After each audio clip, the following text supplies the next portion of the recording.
Hello from the Design Automation Conference 19 in Las Vegas. I have the pleasure to be with Steve Mensor, who is Vice President of Marketing at Achronix, a very well-known eFPGA company. And he has some very interesting announcement to make, especially, of course, in the artificial intelligence area. Please, Steve. Yeah, thank you. It's nice to talk to you, Gabrielle. We've done a lot of really exciting product announcements recently. We are an FPGA technology company focused on hardware data acceleration.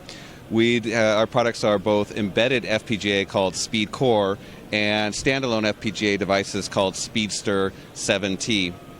So we focus on how to accelerate compute algorithms. So if we look at the marketplace, we are seeing an explosion of data coming from mobile devices, social media, IoT, and even machine-generated data. At the same time, these workloads are not just being moved around, but they're being processed. So it's either compression, encryption, or machine learning. Now, machine learning in particular is growing very quickly. Semico forecasts that it will be growing for FPGAs alone, will grow from $1 billion market to over 5.2 just for FPGAs addressing that market segment. So when we focused on this segment, we looked at three different areas. One is having a very dense compute engine. How can we address the compute requirements of machine learning? Two, moving data. It's critical once you have these engines. How do you make sure that you're moving your data around so you can make sure that those engines are efficiently utilized? And three, you have to look at your memory bandwidth. You have to store all of this data, so you got to make sure that you can move the data from the memory ultimately to the DSP or the machine learning engines.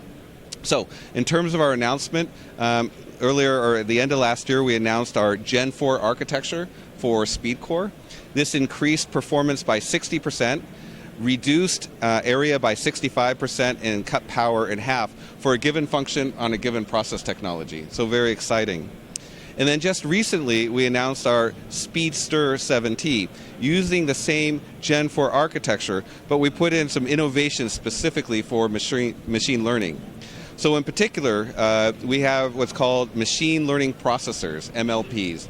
These are very dense blocks for compute functions where you can trade off precision of the mathematics for the quantity of multiply accumulate. So you can go from floating point 16 or FP16 all the way down to a very large number of 4-bit integer or 8-bit integer, for example. So very dense engine. Then what we've also introduced is a 2D NOC that complements our routing architecture for very high movement of data, very high bandwidth functions. And then lastly, what we've done for the memory bandwidth, the challenge with FPGAs is FPGAs have very high memory bandwidth, but very small memory density. So whereas a high-end FPGA has, let's say, hundreds of megabits, the requirement for machine learning is hundreds of gigabytes. So what we've done is we've put GDR6 controllers around our standalone FPGAs, and this creates very high bandwidth, but it doesn't have the cost adder associated with other high bandwidth memory technologies. In terms of product availability, our SpeedCore eFPGA is available today on TSMC 16 nanometers, TSMC 7 nanometers, and it will be available shortly on TSMC 12 nanometers. In terms of availability of our Speedster standalone FPGAs, 7T, those will be available in Q4 of this year in 2019, but the software is available today for evaluation or design starts. So we're very excited about this technology. We ask the people that are interested to talk about their high-performance compute algorithms and requirements for them to contact Achronix directly. Okay, so bright, great future. Yeah. Congratulations. Thank you. Thank you.